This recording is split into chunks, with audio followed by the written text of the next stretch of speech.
वायदों की बौछार, जीतेंगे बिहार। नमस्कार, सीधे पटना से आप देख रहे हैं आज तक। मैं हूं आपके साथ चित्रा त्रिपाठी। 28 अक्टूबर को बिहार के विधानसभा चुनाव के लिए पहले फेज की वोटिंग होनी है, लेकिन उसके ठीक पहले वायदों की भरमार यहां पर देखी जा रही है। एक तरफ तेजस्वी यादव की ओर से 10 लाख सरकारी नौकरियों का वादा करते हुए यह कहा गया, आज उन्होंने घोषणा पत्र जारी किया और साथ ही इस बात का भी जिक्र कर दिया कि इनमें 85% रोजगार बिहार के युवाओं को ही मिलेगा। तो इस पर बीजेपी ने सीधे सीधे कसा है तंज। वहीं दूसरी तरफ बीजेपी बिहार की ओर से वादा किया गया है कि अगर वो सरकार में आई, सत्ता में आई, तो 19 लाख रोजगार दिए जाएंगे। इसको लेकर आरोप प्रत्यारोप का दौर जारी है। इसी पर हल्ला बोल में बड़ी बहस की हम शुरुआत करेंगे, लेकिन उसके पहले ये रिपोर्ट देखिए। बिहार में कोरोना वैक्सीन का सियासी ट्रायल शुरू होने से पहले ही रोजगार का आरजेडी ने 10 लाख नौकरी देने के वादे आज घोषणा पत्र के जरिए जारी की। तेजस्वी यादव इसमें सियासी तड़का लगाया। उन्होंने कहा कि अगर उनकी सरकार बनी तो 10 लाख नौकरियों में 85% नौकरी बिहार के युवकों को मिलेगी। यानी बिहार के युवाओं के लिए आरक्षण कार्ड खेलकर तेजस्वी ने चुनावी घमासान को रोमांचक बना दिया है। हम यहाँ 10 लाख सरकारी नौकरियों के बारे में जिक्र कर रहे हैं और पहले कलम से पहले मंत्रिमंडल के बैठक में ये सच होने वाला है कि देश के इतिहास में पहली बार इकट्ठे 10 लाख नौजवानों को सरकारी नौकरियां दी जाएंगी। आरजेडी का घोषणा पत्र बीजेपी को पच नहीं रहा है, लिहाजा चुनाव प्रचार में आतंकियों और पाकिस्तान का राग छेड़ने वाले केंद्रीय गृह राज्य मंत्री नित्यानंद राय को तेजस्वी के वादे झूठे लग रहे हैं। तेजस्वी जी जो भी बोलते हैं वह उनका झूठा वादा होता है। पहले भी उनकी सरकार रही है 15 वर्षों तक। 15 वर्षों उन्होंने क्या किया? इसमें कोई शक नहीं कि बिहार चुनाव में बेरोजगारी एक बड़ा मुद्दा बनकर उभरा है। इसी मुद्दे को तेजस्वी यादव ने कसकर पकड़ लिया है, जिसका असर उनकी चुनावी रैलियों में भी देखने को मिल रहा है। इसी जोश से उत्साहित आरजेडी ने अपने घोषणा पत्र में कई बड़े ऐलान किए। 10 लाख सरकारी नौकरी, 35 साल तक के बेरोजगार युवाओं को हर महीने 1500 रुपए का बेरोजगारी भत्ता, शिक्षा से जुड़े 5 लाख तक के कर्ज की माफी, संविदा प्रथा खत्म करने का वादा, नियोजित शिक्षकों को समान वेतनमान, सरकारी परीक्षा फॉर्म भरने में फीस नहीं। हालांकि इसके साथ ही तेजस्वी ने अपने मैनिफेस्टो में और भी कई बड़े ऐलान, किसानों का कर्ज माफी का ऐलान, निजीकरण पर तालाबंदी, सुरक्षा दस्ता का गठन, छात्रों को लैपटॉप, नौकरी में स्थायी नहीं। लेकिन इन तमाम वादों के बीच तेजस्वी ने चुनावी मैदान में 10 लाख सरकारी नौकरी देने का सिक्का उछालकर पहले ही बिहार में कुर्सी की जंग को दिलचस्प बना दिया है। इसकी गूंज जब शोर में तब्दील होने लगी तो बीजेपी को भी नहले पर तहला मारना पड़ा। बीजेपी ने तेजस्वी के 10 लाख नौकरी की जगह 19 लाख रोजगार देने का संकल्प कर लिया। बीजेपी 19 लाख लोगों को रोजगार देने जा रही। 19 लाख हमारा जो नया मैनिफेस्टो है, उसमें भारतीय जनता पार्टी 19 लाख लोगों को नौकरी देने जा रही है, रोजगार देने जा रही है। अब तेजस्वी बाबू, ये उनका कहना एक हवा की बुलबुला की तरह है। जात पात की सियासत में उछली बिहार के लिए ये संकेत अच्छा है कि सभी पार्टियां रोजगार और नौकरी की बातें जोर शोर से उठा रही हैं। ऐसे में इस बार का विधानसभा चुनाव जनता के साथ साथ नेताओं के लिए भी लिटमस टेस्ट है। अगर जनता ने वाकई काम के दम पर ईवीएम का बटन दबाया तो बिहार की किस्मत बदल सकती है। पटना से रोहित सिंह के साथ आज तक ब्यूरो। वायदों की बौछार से जीतेंगे बिहार, इसी पर चर्चा की शुरुआत हम करेंगे। कई खास मेहमान इस वक्त हमारे इस कार्यक्रम का हिस्सा बन चुके हैं। हमारे साथ भारतीय जनता पार्टी के राष्ट्रीय प्रवक्ता और साथ ही राज्यसभा सांसद सुधांशु त्रिवेदी जी इस वक्त मौजूद हैं। हमारे साथ स्पोक्स पर्सन कांग्रेस पार्टी के अभय दुबे जी जुड़ चुके हैं। साथ ही हमारे साथ इस वक्त केसी त्यागी जी, जो कि सेक्रेटरी जनरल हैं जेडीयू के, वो भी मौजूद हैं। फैजल अली साहब आरजेडी से, वो भी हमारे साथ जुड़ चुके हैं। और अरविंद वाजपेयी एलजेपी के स्पोक्स पर्सन भी हमारे साथ मौजूद हैं। लेकिन सबसे पहले शुरुआत सुधांशु त्रिवेदी जी आपके साथ ही करते हुए, 10 लाख रोजगार देने का वादा और उसमें 85% बिहारियों को प्राथमिकता दी जाएगी, ये नया दांव है तेजस्वी यादव का। कैसे भारतीय जनता पार्टी इसको देख रही है? देखिए, जनता यह भी देखती है, राजनीति में चित्रा जी क्या कहा जा रहा है उससे अधिक महत्वपूर्ण होता है कौन कह रहा है, और कौन कह रहा है उससे अधिक महत्वपूर्ण होता है उसकी विश्वसनीयता क्या है, उसकी क्षमता क्या है। लोकसभा चुनाव से पहले हमने कहा था 6,000 रुपए देंगे किसानों को, और राहुल गांधी जी ने कहा था 72,000 रुपए देंगे। किसानों ने किसका समर्थन किया? हमारा। कारण विश्वसनीयता थी, जो कह रहा है वो डिलीवर करता है। अब तेजस्वी यादव जी कह रहे हैं 10 लाख सरकारी नौकरी देंगे, बिहार की कुल आबादी का 1% हो जाता है। 1% सरकारी नौकरी किसके पास है भाई? जैसा हमारे अध्यक्ष जेपी नड्डा जी ने कहा है, भारत के इतिहास में एक कैबिनेट नोट दिखाएं जिसमें सरकारी नौकरी देने की बात कही गई हो। अच्छा, दूसरी बात, 85% आप बिहार के लोगों को देंगे, तो व्यवहारिक बात है क्लास 3 और क्लास 4 में तो उसी राज्य के लोगों को ही नौकरी मिलती है। क्लास 1 और क्लास 2 में आप नियंत्रण कर नहीं सकते, वो तो आईएएस पीसीएस और इस प्रकार की नौकरियों में तो बाहर से भी लोग आते हैं। और दूसरा, यदि आप यह बात कहते हैं तो आप सोचिए बिहार का युवा ही सर्वाधिक बाहर जाता है नौकरी करने के लिए। आप यहां की राजनीति में क्या कर रहे हैं? इसलिए मैं ये कह रहा हूं, तेजस्वी यादव जी जो कह रहे हैं वो अव्यवहारिक, अपरिपक्व, और जो ये कहा जा रहा है कि अभी समझदार कम है, ये सिर्फ उसी का प्रतीक है और कुछ नहीं है, क्योंकि जो भी वो बात कह रहे हैं उसके पीछे कोई यथार्थ ठोस नजर नहीं आता। तेजस्वी यादव के 10 लाख रोजगार के वायदे के बाद, 10 लाख नौकरियों के वायदे के बाद ही तो आज बीजेपी बिहार की ओर से 19 लाख रोजगार का दांव चला गया ना। अगर वो 10 लाख नौकरी की बात कर रहे हैं, 85% उसमें बिहारियों को आरक्षण की बात कर रहे हैं, तो आप भी तो 19 लाख रोजगार दिए जाने की बात कर रहे हैं। आप भी तो वादा ही कर रहे हैं, फिर उनका वादा अलग, आपका वादा अलग, ये कैसे हो सकता है? देखिए, हम 19 लाख रोजगार देने की बात नहीं कर रहे हैं। हमने देखिए स्टार्टअप इंडिया में हो या अन्य योजनाएं जो हमने शुरू की, उसमें इतने लोगों को दिया ना। दलित चैंबर ऑफ कॉमर्स कभी हमारी सरकार आने से पहले सुनाई पड़ता था? हमने रोजगार की बात कही है सदैव, और वो कह रहे हैं सरकारी नौकरी देंगे। अरे सरकारी नौकरी कहां से देंगे? मतलब इसे कहते हैं जैसे लालू जी अपने जमाने में सुनाते थे ना लोगों को, अब आ गया ललुआ जी, अब हम खाएगा हलवा, बाकी खाएगा बलुआ।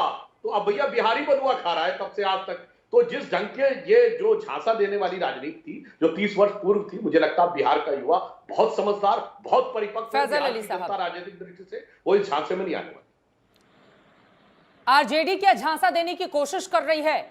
क्या ये व्यवहारिक है? 10 लाख नौकरियों का वायदा चुनावी रैली में तो आप करके जनता का मन अपने पक्ष में करने की कोशिशों में लगातार लगे हुए हैं, लेकिन ये अमल में कैसे आ पाएगा, ये अपने आप में बड़ा सवाल है। और जो सवाल सुधांशु त्रिवेदी जी ने खड़े किए हैं, जवाब दीजिए उस पर आप। देखिए, सुधांशु त्रिवेदी जी जो बात कह रहे हैं, कहीं ना कहीं बौखलाहट में कह रहे हैं। जिस तरह के शब्दों का प्रयोग कर रहे हैं वो भी बौखलाहट का सूचक है। जितना ये लालू यादव जी का माहौल उड़ाएंगे, जनता उसका मुंह तोड़ जवाब देगी, पहली बात। दूसरी बात यह है कि जो 10 लाख नौकरी की बात है, तो बहुत ही सहज तरीके से इसको किया जा सकता है। हम लोगों ने इसकी वर्किंग की हुई है। और आपको ये बता दें कि ये लोग बार बार ये सवाल उठा रहे हैं कि उसके लिए पैसा कहाँ से आएगा, उसके लिए रिसोर्सेज कहाँ से आएगा।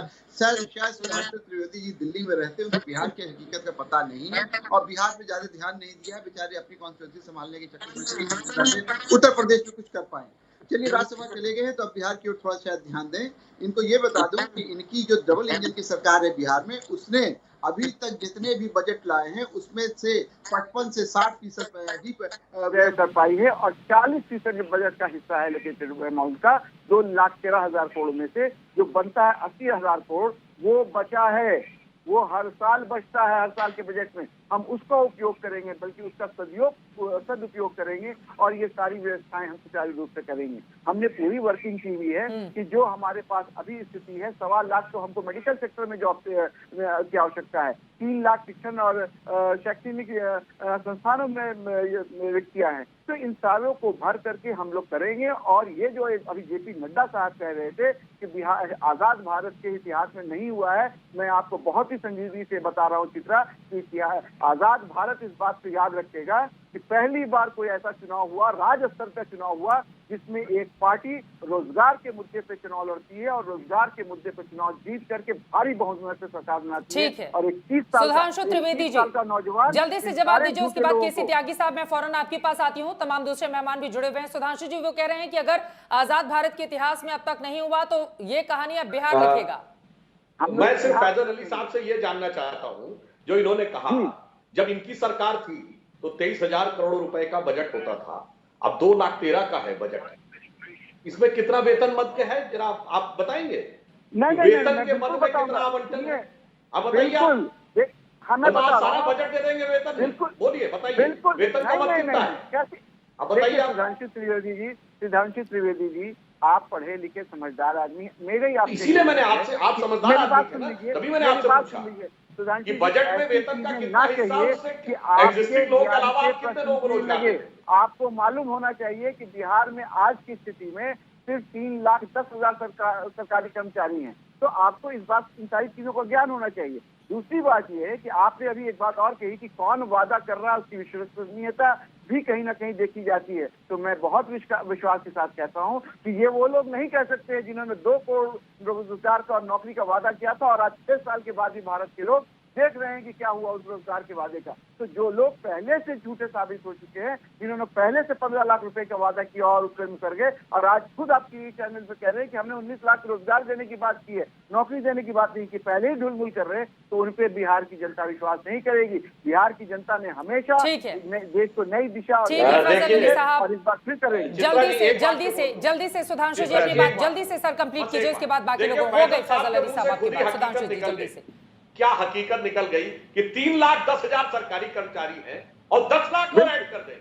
गजब का तरीका भाई, बहुत आपने बड़ा बुद्धिमत्ता पूर्व बात कही है। मतलब आप ये सोच लीजिए कि आज बिहार पूरा था, जब झारखंड भी हिस्सा था, तब मिला के 3,10,000 नहीं, मैं आपको बता रहा हूँ और 10 लाख और ऐड कर देंगे। उसमें एक बात और ऐड कर दे रहा हूँ, आपके ज्ञानवर्धन के लिए एक बात और ऐड कर दे रहा हूँ। सुधांशु त्रिवेदी जी, आज आप नहीं बोल के निकल पाइएगा, आज आप गलत जगह आ गए। देखिए 3 लाख 10,000 के बाद 3,80,000 पेंशनधारक भी हैं। पूछे थे वेतन मन में कितना पैसा है और आपने कहा 3,10,000 बिहार पे और 10 लाख और दे देंगे।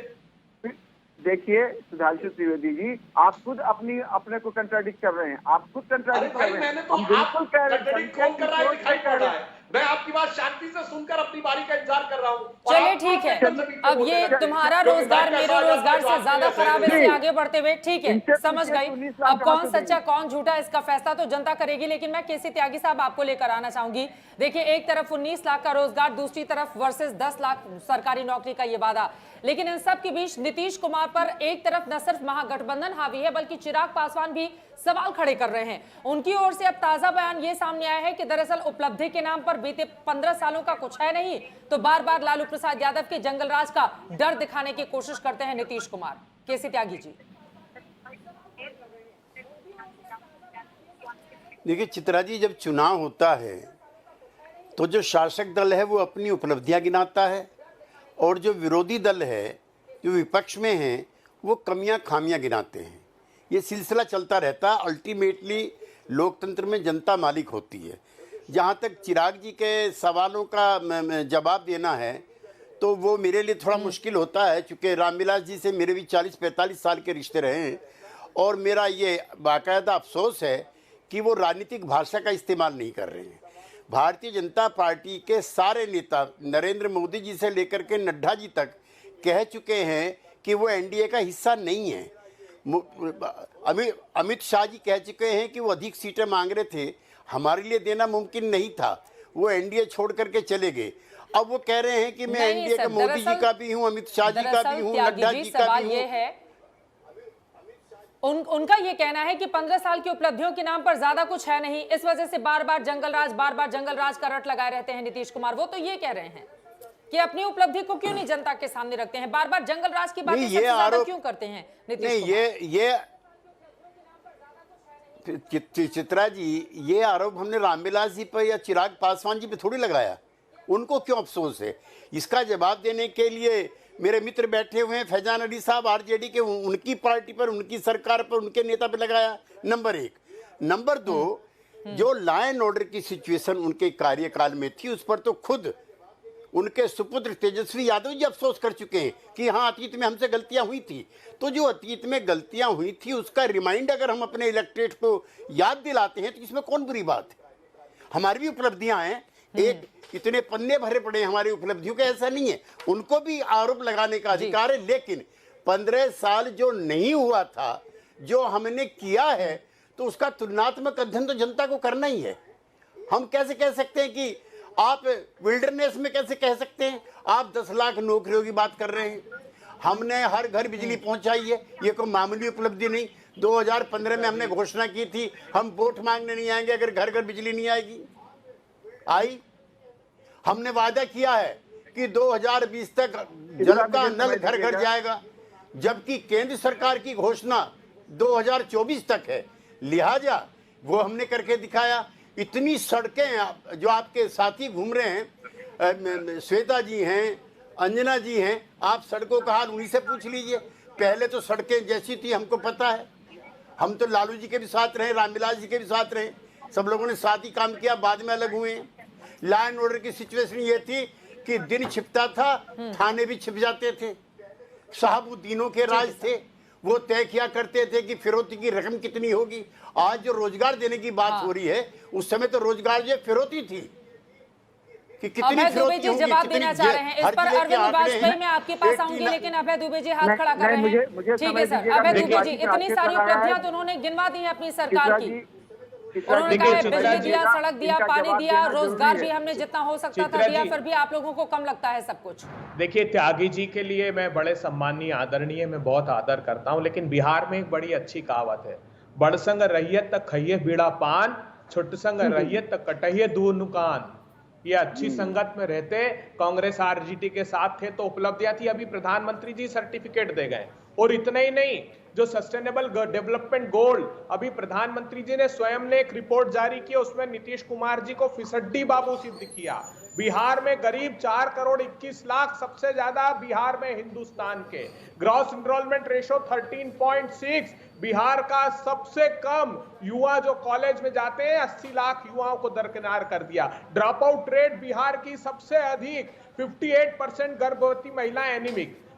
जो तेजस्वी जी ने वादा किया है, अब निशंक जी की रिपोर्ट नहीं देखी? अरे त्यागी जी लोकसभा में रखा कि 2,70,000 शिक्षकों की तुरंत भर्ती कीजिए, बिहार में शिक्षक सबसे कम है। ब्यूरो ऑफ पुलिस रिसर्च की रिपोर्ट देखिए कि प्रति व्यक्ति पुलिस सबसे कम है, पुलिस की भर्ती कीजिए। 11,500 असिस्टेंट प्रोफेसर बिहार में कम है। विधानसभा में आपने बताया 50% स्वास्थ्य सेवाओं में कर्मी कम है। तो अगर सुशासन के लिए तेजस्वी भर्ती करना चाहते हैं तो इनके पेट में क्यों दर्द हो रहा है भारतीय जनता पार्टी के? इन्होंने चित्रा जी कहा कि हम आत्मनिर्भर बिहार बनाएंगे। अरे आत्मनिर्भर भारत का हश्र देख लिया हिंदुस्तान ने, -23.9 की ग्रोथ रेट देख ली। 40 करोड़ लोग नए सिरे से गरीबी रेखा के नीचे चले गए। प्रधानमंत्री जी कंस्ट्रक्शन सेक्टर की ग्रोथ रेट -50%, मैन्युफैक्चरिंग की -39%।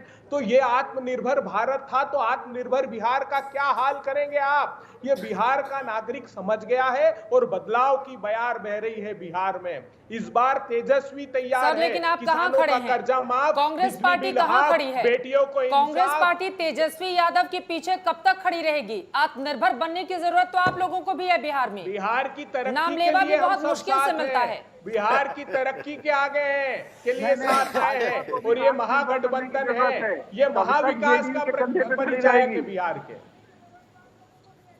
ठीक है, सुधांशु त्रिवेदी जी कुछ जोड़ना चाह रहे हो? उसके बाद मैं तुरंत आती हूँ केसी त्यागी जी आपके पास। सुधांशु जी। हाँ देखिए, अभय दुबे जी ने जो बोला उस आंकड़े में एक आध आंकड़ा और भी ऐड कर लीजिए ना, कि जब इनकी सरकार थी तो बिहार अपराध में नंबर 1 था, अब 23वें नंबर। अरे मेरे पास जब 2005 में इनकी सरकार थी तो 22% कवर था इलेक्ट्रिसिटी का, अब 100% है। उस समय 34% गांव सड़कों से जुड़े थे, अब 96% 80,000 अपहरण। और सुनिए ना, देखिए मैं डिस्टर्ब नहीं करता, ये आपका गलत बात है। नीतीश बाबू के सुशासन ने क्या हाल किया है बिहार और जैसे मैं बोलने लगता हूँ आप लोग डिस्टर्ब करने लगते हैं। एक बार बोल लेने दीजिए सुधांशु जी को, एक बार बोल लेने दीजिए अभय जी। हाँ, तो मैं इसलिए कह रहा हूँ। और देखिए, को बोल लेने दीजिए, उसके बाद बोलिएगा सुधांशु जी। फितरत है ना, अभय दुबे जी की पार्टी की फितरत राजद से मिलती जुलती है।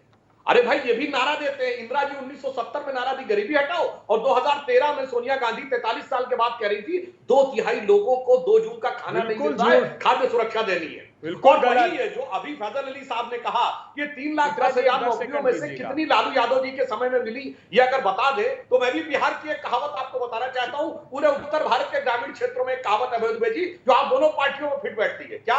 बाप न मारी मेढकी बिटवा तीरंदाज। फिर रिपीट कर दे रहा हूं, बाप न मारे मेढकी बिटवा तीरंदाज। तो बिहार की जनता बहुत समझदार है कि जो आप लोग वंश परंपरा और विरासत के आधार पर कर रहे हैं, तो आपके वंश कुल गौरव को वो अच्छी तरह पढ़ चुकी है। चित्रा जी एक 10 सेकंड सिर्फ दीजिए, एक 10 सेकंड। देखिए जो झूठ जो झूठ बोला सुधांशु त्रिवेदी जी, आपने इकोनॉमिक सर्वे नहीं देखा मोदी सरकार का 17-18 का? उन्होंने कहा कि जो आजादी के समय 74% गरीबी थी वो कांग्रेस शासन काल के दौरान सिर्फ 20% रह गई। और सोनिया जी ने जो खाद्य सुरक्षा का दायरा बढ़ाया था वो इसलिए कि समर्थन मूल्य पर हम ज्यादा से ज्यादा अनाज खरीद पाए। अब आप बीच में बोल रहे हैं, आप सच्चाई सुनिए, क्योंकि 86 करोड़ लोगों को भोजन का अधिकार इसलिए दिया कि किसानों से खरीद कर पाए। बिहार एक ऐसा राज्य है जो प्रधानमंत्री जी झूठ बोल गए। रामविलास पासवान जी ने रिपोर्ट जारी की, उन्होंने कहा कि बिहार में सिर्फ 0.08% समर्थन मूल्य पर अनाज खरीदा गया है, और प्रधानमंत्री जी ने कहा कि 4 गुना बढ़ा दिया। बिहार के किसान हाईकोर्ट गए समर्थन मूल्य पर अनाज खरीदने के लिए, मक्का के किसान गए, गेहूं के किसान गए। हम तो पहली कैबिनेट के बाद यहाँ पर जल्दी से अभय दुबे जी अपनी बात खत्म कीजिए। सुधांशु जी ठीक है, उसके बाद में फौरन अरविंद वाजपेयी जी एलजेपी से एक भी बार उन्होंने अपनी बात नहीं रखी है, मैं उनके पास जाऊंगी फौरन। सुधांशु जी प्लीज। देखिए इन्होंने अभी आंकड़े में क्या गजब का आंकड़ा दिया। इन्होंने कहा 20% लोग गरीबी की रेखा के नीचे थे। वैसे वो गलत है, चलिए इनकी बात मान ली। और 2/3 लोगों को खाद्य सुरक्षा चाहिए, यानी 66% किसानों से सुरक्षा चाहिए और 20% लोग गरीबी रेखा के नीचे हैं। फिर डिस्टर्ब करने लगे, भाई ये क्या तरीका है? आप शांति से सुनता हूं आपकी बात, आप फिर बीच में बोलने लगते हैं, ये क्या तरीका है भाई? अरे एकदम शांति से सुनता हूं बात। अब मैं जो बात कह रहा हूं, आपने कहा कि पूछिए मेरी सुरक्षा चाहिए और 20% लोग गरीबी रेखा के नीचे हैं, तो ये 46% कौन है भाई जो गरीब नहीं है मगर तो मोदी जी से पूछिए कि क्या 58% गरीबी है गुजरात में? 46% लोग ऐसे हैं जिनको 2 जून की रोटी अवेलेबल नहीं है मगर वो गरीब नहीं। फायदा पहुंचाने के लिए देश के नागरिकों को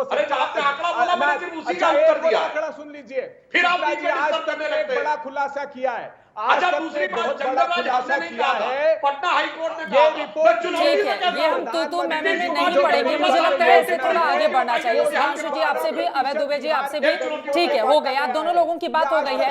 अब मैं आगे बढ़ते हुए अरविंद वाजपेयी आपके पास आना चाहूंगी। अभी अभी केसी त्यागी जी ने बहुत सारी उपलब्धियां अपनी सरकार की गिना दी, लेकिन चिराग पासवान को ये तमाम उपलब्धियां रास नहीं आ रही है क्या? मुख्यमंत्री बनने का सपना उनका ज्यादा हिलोरे मार रहा है, इसी वजह से वो उस तरह की बातें कर रहे हैं। त्यागी सम्मानीय व्यक्ति हैं और हम इनका बड़ा सम्मान करते हैं, लेकिन सवाल ये एक बात बताएं कि जो बिहार में ग्रेजुएशन होती है वो कितने साल में होती है? 3 साल में या 6 साल में? नंबर 1 आंसर इसका मैं भी बता देता हूं कि 6 साल में होती है या 5 साल में होती है, 3 साल में बिल्कुल नहीं होती। दूसरा, इनसे ये पूछिए कि अभी जो भाषण दिया है प्रधानमंत्री जी ने कल, उसमें साफ कह दिया कि भाई नीतीश बाबू तो 3.5 साल काम किया है और नीतीश कुमार जो कर रहे हैं वो 15 साल का क्लेम कर रहे हैं। तो कौन सही है कौन गलत है, इसका जवाब दे दें। तीसरी बात हमें ये बताइए कि जब ये कोरोना की मारामारी चल रही थी तो नीतीश कुमार ने क्या स्टेटमेंट दिया था कि मैं बिहार की सीमा के अंदर एक भी प्रवासी मजदूर को नहीं घुसने दूंगा। चौथी बात ये बताइए कि जब कोरोना की ration supply central government free में दे रही थी तो उस वक्त 48 लाख लोगों के राशन कार्ड नहीं बने थे, और यही चिराग बाबू थे जिन्होंने बार बार नीतीश कुमार जी को कहा कि राशन कार्ड बनवाइए जिससे कि इनको मुफ्त राशन मिल पाए। उसमें कितना इन्होंने डिले किया, 6 महीने बाद लग गए उसको बनाने में 43 लाख राशन कार्ड को। ये किसको कह रहे हैं? विकास कितना हुआ है कितना नहीं हुआ, ये तो अभी हमारे 2 और पैनलिस्ट ने बता दिया है। ह्यूमन डेवलपमेंट इंडेक्स कहां है? अरे अरविंद वाजपेयी जी, ये तमाम बातें आपको तभी याद आती हैं जब चुनाव सिर पर होता है। आप लोग भी एनडीए का न जाने कब से हिस्सा हैं। एनडीए में बीते 3.5 सालों से बिहार में नहीं सर। अब जब चुनाव नजदीक आए तो आपको ये तमाम बातें नजर आ रही हैं। आप लोगों ने भी क्या किया? अगर 6 सालों में वहां ग्रेजुएशन की डिग्री मिल रही है तो आपको अब याद आता है, इसके पहले आपने क्या किया? क्यों नहीं मुद्दा उठाया युवाओं का? अरे सुनिए तो सही, हमें अब याद नहीं आता। नहीं, आई एम सॉरी, हमने दिसंबर में जब रथ यात्रा निकाली तो ग्राउंड पे जब हम गए तो ग्राउंड पे इनकी चीजें पता लगी कि क्या क्या हो रहा है।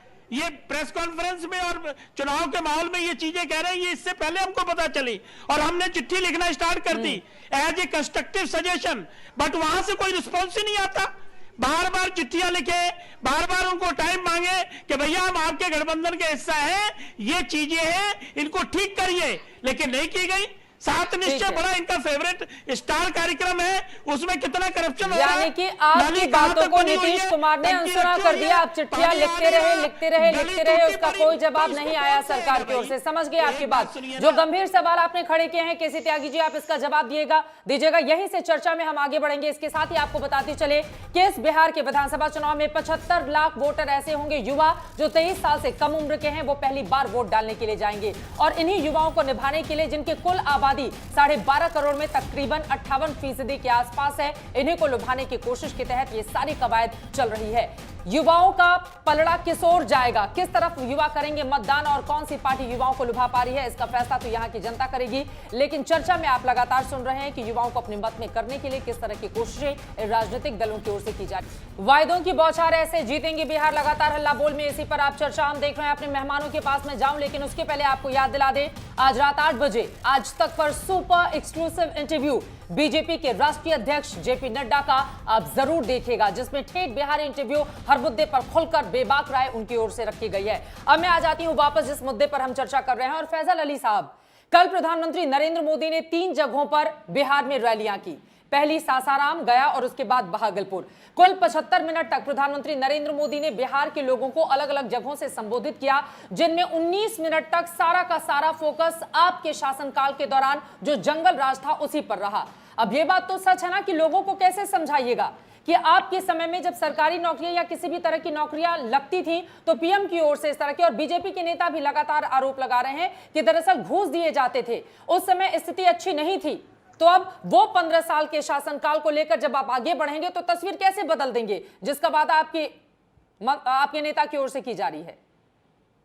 इसरा जी, आपने कल की रैली की बात की, सासाराम होते हुए जो गया आए थे, तो मैं भी गया में था कल, और उस पूरे इलाके का दौरा करते हुए गया आया था और आज मैं पटना आया हूँ। पहली बात तो आप सबने देखा होगा कि कल प्रधानमंत्री की रैली में किस कदर लोगों की कमी थी। सब कुछ वहाँ था, सारा इंतजाम था, जनता नहीं थी। इसलिए कि जनता ने देख लिया है कि ये आते हैं, सपनों की दुनिया सजाते हैं और निकल जाते हैं। इस बार तो वो ये भी नहीं कर पाए, इसलिए कि ये सपनों को बेचने की जो आदत है भारतीय जनता पार्टी उसके शीर्ष नेतृत्व की, वो भी अब ज्यादा काम नहीं कर पा रही है। उसमें भी लॉ ऑफ डिमिनिशिंग यूटिलिटी लग गया है। तो अब क्या कर रहे हैं कि 15 साल का जो अपना शासनकाल है डबल इंजन का, उसकी बात ना करके वो बात कर रहे हैं लालू जी के राज का।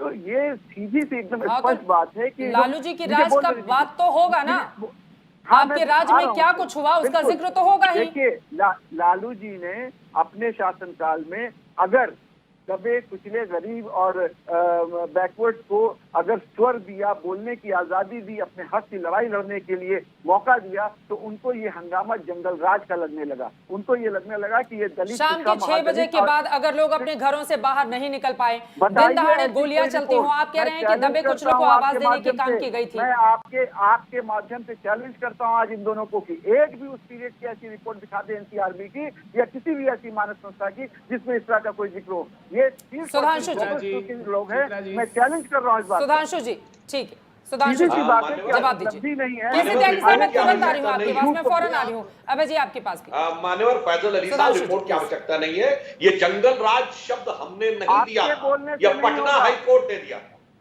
ये पटना हाईकोर्ट ने दिया था। और लालू यादव जी के ऊपर जब चारा घोटाले का केस दर्ज हुआ, उस समय केंद्र और प्रदेश दोनों में उनकी सरकार थी। 1996 का वर्ष था, केंद्र में भी जनता दल की सरकार थी और प्रदेश में भी। आप लोग तो आप भ्रष्टाचार के अपराध दोनों पे डिस्टर्ब करने लगते हैं। देखिए चित्रा जी, आप दर्शक सारे देख रहे होंगे कि जैसे ही मैं कोई फैक्ट रखता हूं तुरंत के लोग बीच पे डिस्टर्ब एक सेकंड उनकी बात हो जाए। फैजल अली साहब, आपकी बात तो खत्म हो गई थी, उनकी बात हो जाए। कैसे त्यागी जी, मैं फौरन आ रही हूँ, एक बार सुधांशु जी की बात हो जाए। मैं एक बात और बोल दूं चित्रा जी। हाँ, इन्होंने कहा 10 लाख सरकारी नौकरियां देंगे। आज अगर एक एवरेज सरकारी नौकरी में आप मान लीजिए 40 से 45 हजार रुपए महीने की सिर्फ हो, यानी छोटी नौकरी की बात कर रहा हूं, बड़े नहीं जिसमें 1 लाख रुपए तक की, 1.25 लाख तक की होती है, तो औसत क्या हुआ 5 से 6 लाख रुपए साल। अब 10 लाख से जरा गुणा करिए, कितना हुआ मान्यवर? 50 लाख रुपया। 50 लाख, आप 50 लाख करोड़ का बजट लेके आएंगे, 50 लाख का बजट लेके आएंगे। आप सोचिए ना कि आप 2,13,000 करोड़ का बजट है और आप 5 लाख करोड़ रुपए का बजट सिर्फ तनख्वाह पे देंगे। इसीलिए मैं कह रहा हूं, जो आप ये मुंगेरी लाल के सपने दिखाने का प्रयास करते, बिहार की जनता इससे बहुत। और ये तो मैंने कंजर्वेटिव बताया। जब पेंशन भी करेंगे तो 1 लाख रुपए के आसपास आएगा। और दर्शकों से कह रहा हूं जोड़ लो भाई, 10 लाख इंटू 1 लाख करके देख लो कितना आता है। केसी त्यागी साहब, यहाँ पर बीजेपी की बात तो हो गई, लेकिन सवाल केसी त्यागी साहब, सवाल इस बात का तो है ना कि कब तक 15 साल के जंगल राज, लालू यादव ने ये किया ये नहीं किया, कब तक वही 15 साल तो जनता ने आपको भी तो मौका दिया ना। उसके बावजूद अगर बिहार की सुनहरी तस्वीर नहीं दिखती है तो इसके लिए कौन जिम्मेदार है? त्यागी साहब। चित्रा जी, ब्रेक पे जाने से पहले आपने वादा किया था कि तुरंत मुझको आप मौका देंगे। जब आप ही अपना वादा नहीं निभा रही हैं तो आरजेडी के मित्र हमारे अपना वादा कैसे निभाएंगे? मैं अरविंद वाजपेयी जी ने जो गुस्से में 2 बातें की हैं उसका प्यार से जवाब देना चाहता हूं। अरविंद जी मेरे मित्र हैं। जब हम एनडीए में दोबारा शामिल हुए, आदरणीय रामविलास जी को, पारस जी को, चिराग जी को और रामचंद्र जी, इनके भाई दिवंगत हो गए, हमने चारों को बुलाया। नीतीश कुमार जी ने चाय पिलाई, मिठाई खिलाई और कहा कि कल इनकी शपथ होनी है पारस जी की। पारस जी एमएलए नहीं थे, पारस जी एमएलसी नहीं थे। तो रामविलास जी ने पूछा कि कैसे होगी? उसने कहा नहीं, हम कल पहले इनको मंत्री बनाएंगे, उसके बाद इनको एमएलसी नॉमिनेट करेंगे गवर्नर के कोटे से। दोनों काम हुए। तो हमारा एपेथेटिक एटीट्यूड था इनके लिए। पहली बात तो मेरे उनका सवाल का जवाब ये है, नंबर 1। नंबर 2, 2005 में नीतीश कुमार जी मुख्यमंत्री बनते हैं। उस समय दिल्ली में यूपीए की सरकार है, लालू जी भी मंत्री हैं, उसमें रामविलास जी भी मंत्री हैं। हालांकि दोनों के बीच में ऐसा महायुद्ध है कि 2005 के अक्टूबर में भी, 2005 की फरवरी में भी दोनों एक दूसरे के खिलाफ चुनाव लड़ते हैं और ये गला काट प्रतियोगिता दोनों भाइयों की हमारे की चलती रहती है। खैर, 2009 में फिर एनडीए की सरकार आती है, वहाँ पे पुणे पटना में, और यहाँ फिर यूपीए की सरकार रहती है। हम लाखों करोड़ों लोगों के सिग्नेचर करा करके माननीय मनमोहन सिंह जी को ज्ञापन देने जाते हैं सांसदों के साथ और उनसे निवेदन करते हैं कि जब तक बिहार को विशेष राज्य का दर्जा नहीं मिलेगा, बिहार का कोई विकास नहीं हो सकता। जो भी कहता गलत कहता, चूंकि इंडस्ट्री कब आएगी और जो विकास, जो विशेष राज्य का दर्जा है उसके तहत 90% की सब्सिडी केंद्र सरकार की रहेगी, 10% स्टेट खर्च करेगा। मुझे अफसोस है कि मनमोहन सिंह जी के जो वित्त मंत्री थे, काबिल मंत्री जी चिदम्बरम साहब, उन्होंने मना कर दिया। फिर जब हमारी अपनी भी सरकार आती है तब का भी मैं कहना चाहता हूं, एनके सिंह जी 15वें वित्त आयोग के अध्यक्ष हैं, उनसे भी हम कहते हैं, वो कहते हैं कि टर्म ऑफ रेफरेंसेस जो हैं आपके खिलाफ हैं। तो जो मेरे मित्र कह रहे थे वाजपेयी जी, चिराग पासवान जी का, रामविलास जी के साथ तो हमने 45 साल तक काम किया, लालू जी के साथ भी 30-35 साल। लेकिन विशेष राज्य के दर्जे का क्या हुआ? तर्क के साथ रखते हैं। विशेष राज्य के दर्जे के मुद्दे पर नीतीश कुमार ने दिल्ली तक में रैली कर डाली थी। अब विशेष राज्य के दर्जे का क्या हुआ? नहीं मिला। चित्रा जी, मनमोहन सिंह जी ने मुझे मौका दीजिए, एक बार त्यागी साहब से उनकी बात पूरी हो जाए।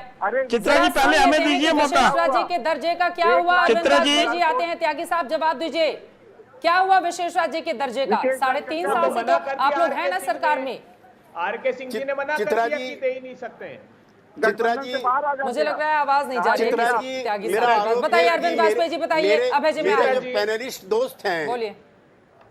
जो मेरे पैनलिस्ट दोस्त हैं वो एंकर को धमका रहे हैं, उनसे अपनी बात कहने के लिए दबाव डाल रहे हैं। मेरा अपने फ्रेंड्स पर आरोप उन्होंने है। बता दिया, कोई नहीं धमका रहा किया है। है। मेरा प्रवक्ता मत बनिए प्लीज प्लीज प्लीज सर, मेरा प्रवक्ता मत बनिए, मैं अपनी बात रखने में सक्षम हूँ। आप अपनी बात कीजिए, आप अपनी बात कीजिए, बोलिए।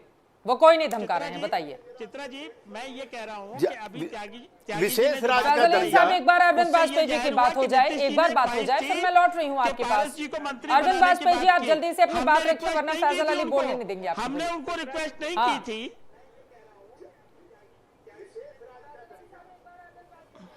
हाँ हाँ जी, मैं बोलूं? चित्रा जी मैं बोलूं? बोलिए बोलिए बोलिए। चित्रा जी मैं बोलूं? जी जी, मैं ये कह रहा हूं, अभी त्यागी जी ने जो बात बताई पारस जी को मंत्री बनाने की, तो वो नीतीश जी की ख्वाहिश थी। नीतीश जी का तो ये तरीका है काम करने का। उन्होंने, याद होगा, मांझी जी को मंत्री बनाया था, फिर मांझी जी को कैसे पटक के बाहर निकाल दिया था। उनके बाग के आम भी नहीं उनको तोड़ने देते थे, आपको याद होगा वो सारी चीजें। लेकिन हम उस पे नहीं जा रहे, हम ये कह रहे हैं कि बिहार की जो स्थिति है वो नीतीश जी ने एडमिट किया, जैसे त्यागी जी ने एडमिट किया है कि वहां उद्योग धंधे नहीं लग सकते हैं क्योंकि लैंडलॉक है। तो जब उद्योग धंधे नहीं लगेंगे तो डेवलपमेंट कैसे होगा? और एनसीआरबी का डाटा क्या कह रहा है? क्राइम रेट पे 5वें नंबर पे है क्राइम में भारत में। और ये बक्सर वाला कांड बंद हो गया, मतलब कोई पुलिस के खिलाफ कोई एक्शन तक नहीं लिया। मां बच्चे की छोटे की हत्या हो गई, मां के साथ जघन्य अपराध हुआ, उसमें सब लोग कान दबा के बैठ गए। क्या बातें कर रहे थे? अब यही तो महत्वपूर्ण सवाल है। अब वक्त की कमी है, मुझे बाकी मेहमानों के पास जाना है, लेकिन सुधांशु त्रिवेदी जी, ये तो गजब की स्थिति है कि बीजेपी के साथ मिलकर जेडीयू ने यहाँ पर इतने सालों से शासन किया, सरकार चलाई, और देखिए एलजेपी जो आपके केंद्र में सहयोगी हैं वो लगातार एक के बाद एक तमाम आंकड़े प्रस्तुत करते हुए सवाल दाग रहे हैं कि बिहार में कुछ हुआ ही नहीं। मैं इस सवाल के अभय जी बोलिए। चित्रा जी देखिए, जंगल राज का सच 10 सेकंड में जान लीजिए।